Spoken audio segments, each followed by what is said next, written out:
I should like now to make a few observations on the budget. This budget makes a turning point in the history of our country.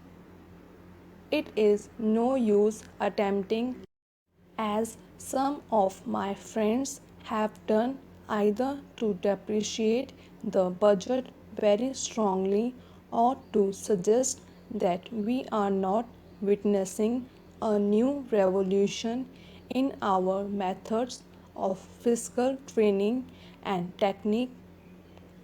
I want it to be quite clearly pointed out to my friends that we are now facing the lean years of Indian finance. Hitherto, we had revenue surpluses which were a form of public saving and which were meant to be utilized for capital development. Hereafter, this form of revenue surplus would not be available. We have therefore to find out ways and means of implementing our great program of national construction at minimum cost. My point is that the deficit revenue account would be of the order about rupees 19 to 20 crores. Here, let me point out that I do not agree with those of my friends in the finance department who have attempted to suggest that rupees 9 or 18 crores which are obtained from Pakistan should be put to the revenue side of the budget. They are to be put on the capital side, but that does not seriously alter the trend of my argument. What I am suggesting is that we would have to be prepared for a deficit of a much higher order even on the revenue side. That itself should make us realize that there are very many problems which we have to face and that we have to undertake ways and means of increasing the resources of our country so that it might be possible for us to have a greater amount of surplus or a greater amount of public savings for the purpose of financing capital development. The finance minister, in the course of his speech, Mr. Deputy Minister, pointed out that the deficits during the past 2 years were of the order of rupees 83 crores. I venture humbly to disagree with him because I feel that when we are talking of deficits, we must take into account the overall deficit incurred by the central government, and that would be of the order of rupees 200 crores. During the years of relatively light expenditure, we had a shortfall of about rupees 200 crores.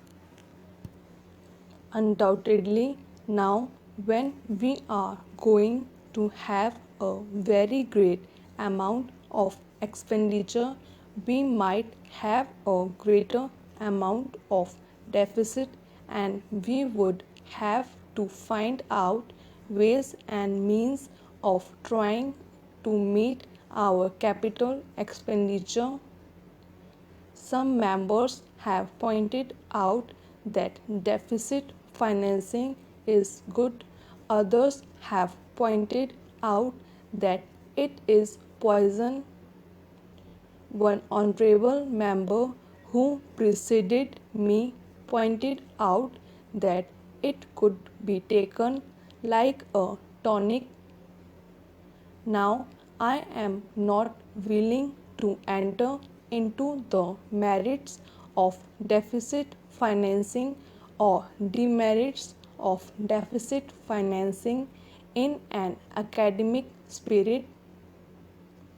The time has now come when we should face realities. I do suggest that we have to indulge in deficit financing because without indulging in deficit financing, it would not be possible for us to indulge in capital expenditure on such a large scale. But when we are talking of the scope of deficit financing, I would like to place before the House and the Finance Minister the two great limitations which face us. The first limitation that faces us is that concerning the internal price level. The Honorable the Finance Minister referred to the cost of living. He said that he was going to keep a watch over the cost of living so that it may not shoot up within a short period and make a mess of the plans of capital development. But there is another limitation which has also to be borne in mind, a limitation which has not received as much notice as it should have done in all the discussions that have taken place on deficit financing. That limitation is the external limitation or the limitation which arises on account of our balance of payments position. I think this is as important, Mr. Deputy Speaker, as the internal price level, and I should like to elaborate that particular point a bit more because I feel that a time will shortly arrive when we might have either to reconsider our policy or might even have to leave the sterling club of which we are a member. The second serious limitation is as serious as the first. What would be the consequences of deficit financing on our balance of payments?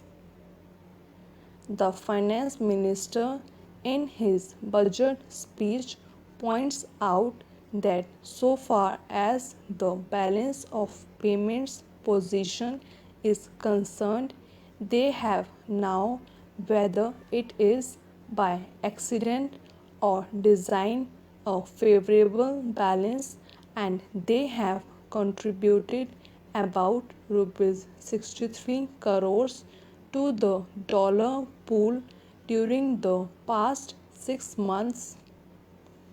But the moment we indulge in deficit financing, we have to be prepared for worsening of our balance of payments.